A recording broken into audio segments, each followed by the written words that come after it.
Hello, sports fans, and welcome to the Scout Sports 101 Browns and NFL late games postgame show and Sunday night football uh, uh, pregame show. Well, the Browns' offensive line was horrendous, and the running game was absolutely pathetic.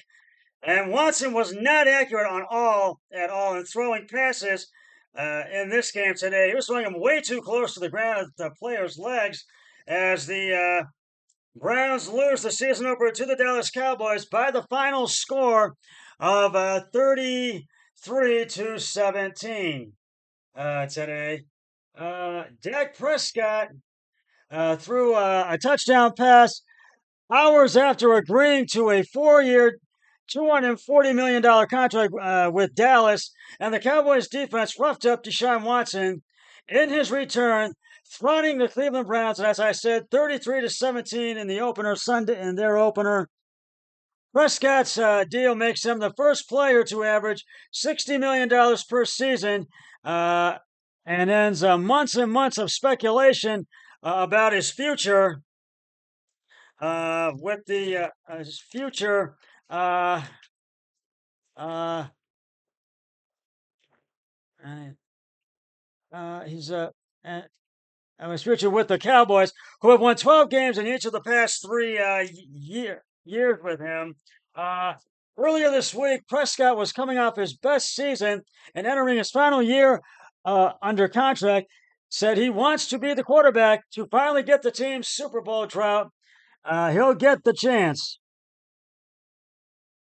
He completed 19 of 32 passes for 190 for 179 yards and relaxed much of the second half. Prescott threw a 21-yard scoring pass to Brendan Cooks in the first quarter, and the Cowboys opened a 27-3 lead early in the third.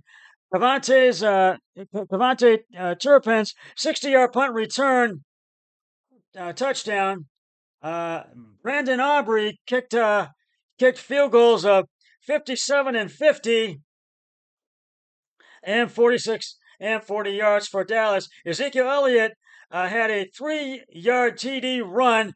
Cowboys who locked up Prescott for just 2 weeks after giving wide receiver CeeDee Lamb a 4-year, $136 million contract. Watson played for the first time since breaking a bone in his right shoulder. In November, Cleveland's QB didn't play during the preseason.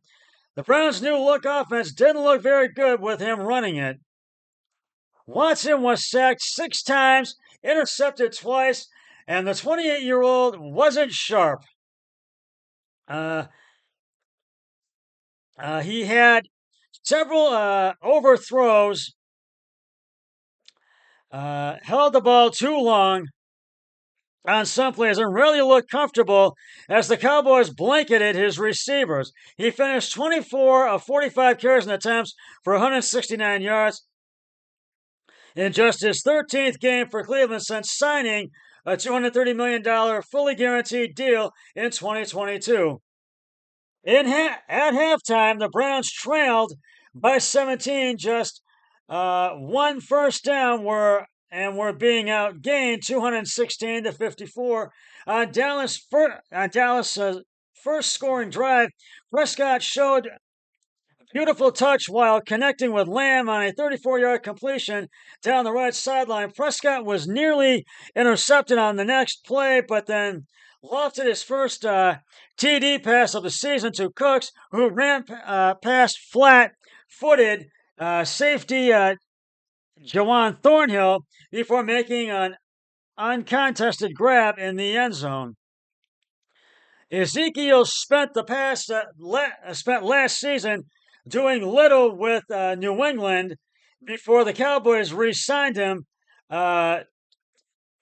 Re-signed the two-time rushing champion in April after releasing him in a cost-cutting move. The 28-year-old barreled in to give the Cowboys a 14-3 lead in the second quarter, and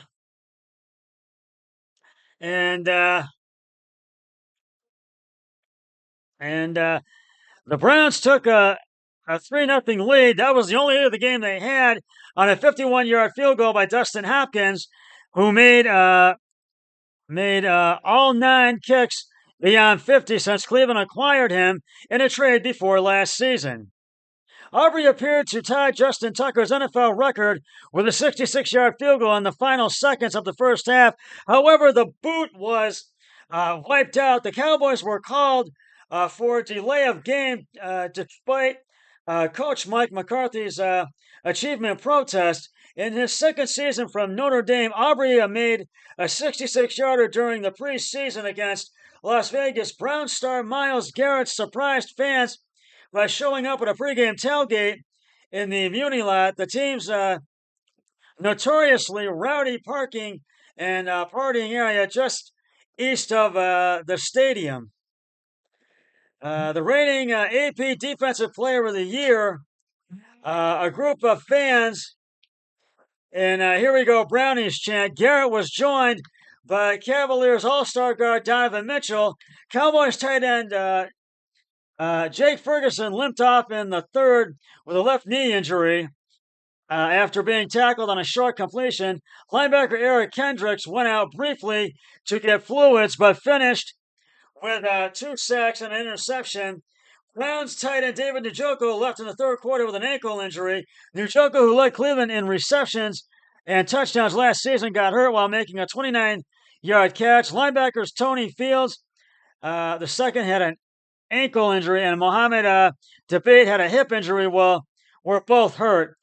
And next week, the Cowboys will try to go to 2-0 as they host New Orleans. And the Browns, they will be at Jacksonville next Sunday, take on the Jaguars. And I will be on location for that podcast for my pregame show.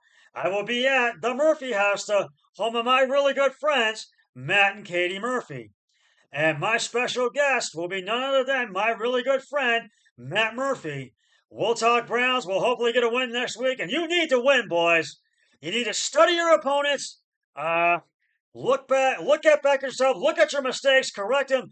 Get the running game going. Get that offensive line going. You need to win this game as we go to 1-1, not 0-2. We got to go to 1-1 next week.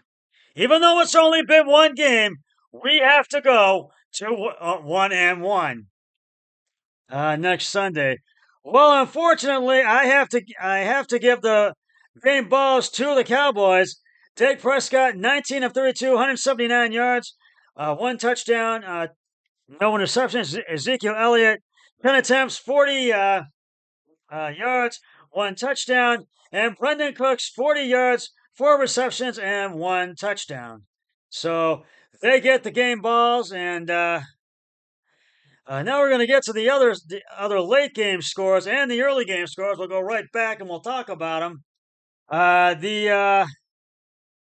The other late games that we had, the Las Vegas Raiders beat the LA Chargers. Beat the Las Vegas Raiders 22-10 in at SoFi Stadium in Inglewood, California.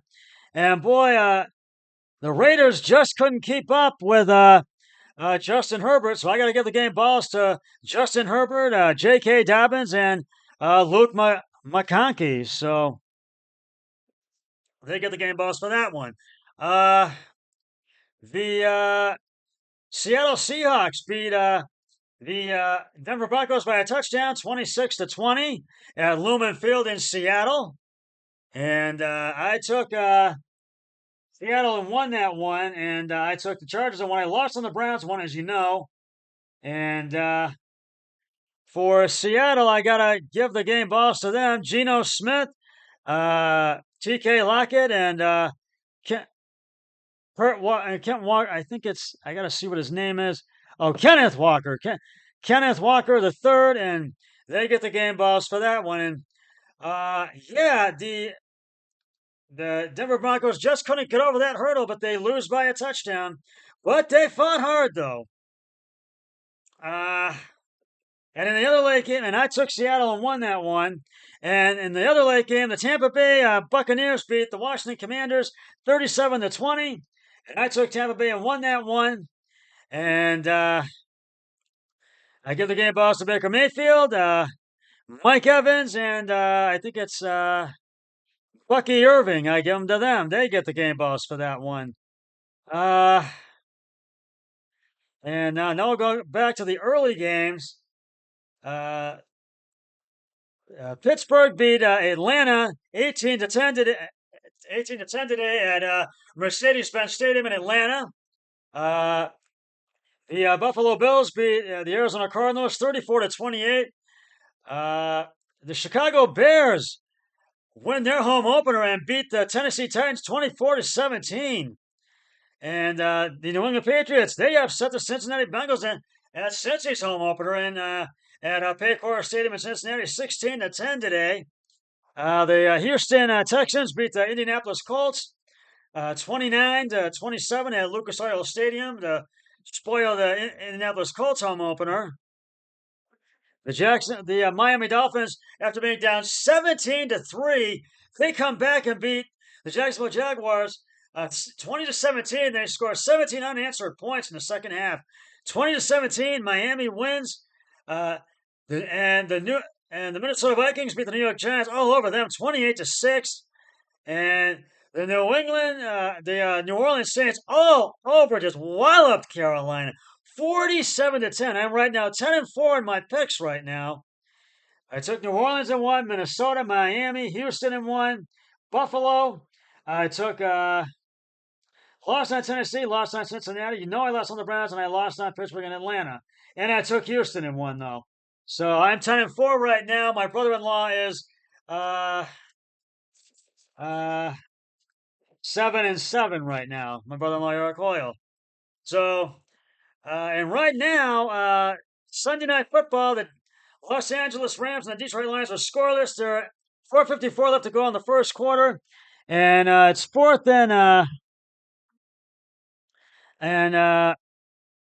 it's first and 10 at the Rams 35 right now, and they are playing at SoFi Stadium in Inglewood, California. Ford Field in Detroit. Excuse me. And I really think that Detroit's going to come away with this win tonight because that's who I've got picked. And I'm going to read you the preview, even though the game is underway. So Matthew Stafford is ready for the Detroit Lion fans to bring noise again. The Rams quarterback, who played for Detroit for 12 seasons, was booed early, often when he returned to Ford Field in January for an NFC wildcard game. Cheers turned into cheers when the Lions beat the Rams by a point, ending a 32-year playoff victory drought and sending a former fan favorite back to his new home. While Stafford's wife, Kelly, and their three daughters don't plan to attend the rematch to avoid hearing what fans in the stands say, he said that cheers motivate him. I want to hear all of it, he said. Stafford's ears may be ringing Sunday night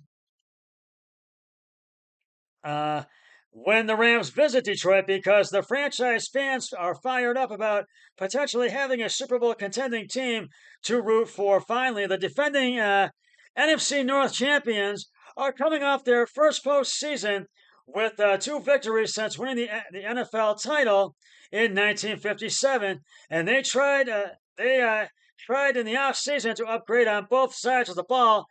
Our expectations were the same last year as they are now, said Detroit quarterback Jared Goff, who was acquired along with the first-round picks for Stafford in 2021. Obviously, externally, we've got a lot more attention. The game is also a homecoming for offensive lineman Jonah Jackson, who spent the past 4 seasons with Detroit.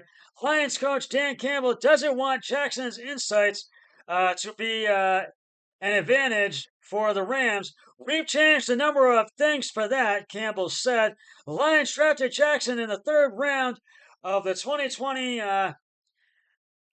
and he started 57 games over 4 years, including one with Stafford as a teammate. Jackson signed a 3-year contract with 34 million in guarantees. Detroit signed 34-year-old Kevin Zettler to a one-year deal to replace Jackson, adding a Pro Bowl player with 181 career starts. Excuse me.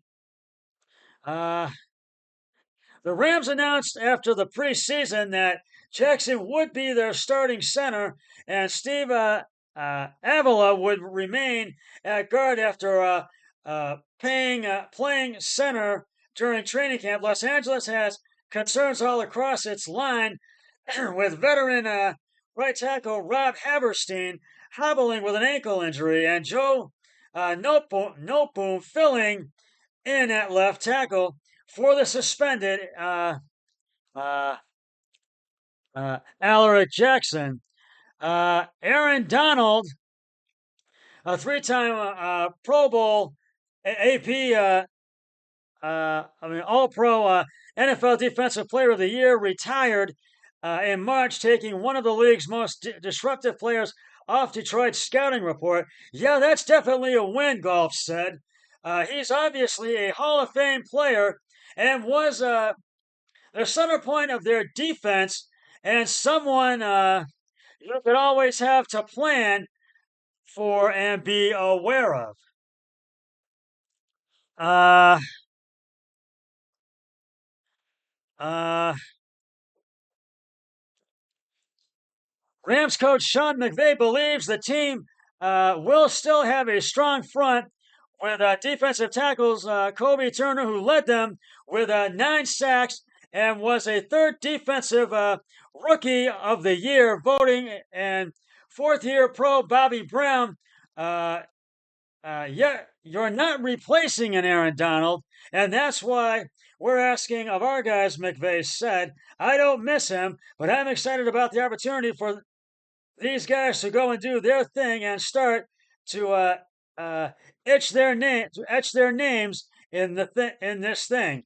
Lions general manager uh, Brad Holmes was a former Rams executive, gave contract extensions worth more than $230 million during the offseason to receiver Amon-Ra St. Brown and offensive tackle Penei Sewell. A third player from Detroit's 2021 draft class, defensive tackle Allie McNeil, might be the next to get to get a new deal. McNeil, I think, is one of the best players in this league that people don't talk about enough. McVay said. Lions owner Sheila Ford had been hoisting a Super Bowl trophy in her goal entering a season with unusually high expectations for a franchise. You always hate to say that out loud, she told the Associated Press during training camp. I don't want to jinx anything. I'm pretty superstitious. Like we all are, right? And so, but I think Detroit will get the win tonight in this game. I really think that they will. Detroit's out to really, they want to start out 1-0, but the Rams, they want to really try to start out this game 1-0 themselves tonight. And it is right now 3-0 Rams with 2:55 left to go in the first quarter. So we'll see what happens if the Lions can get the win in this game tonight. Well, that's just about going to wrap it up for the Scout Sports 101 Browns and NFL late games, post game show, Sunday Night Football pregame show. I'll be back with the Scout Sports 101 Sunday Night Football postgame show once the game between the Rams and the Lions has concluded. But until then, always remember, be a team player each and every day in every way possible. So long, everybody. 3, 2, 1, I'm done.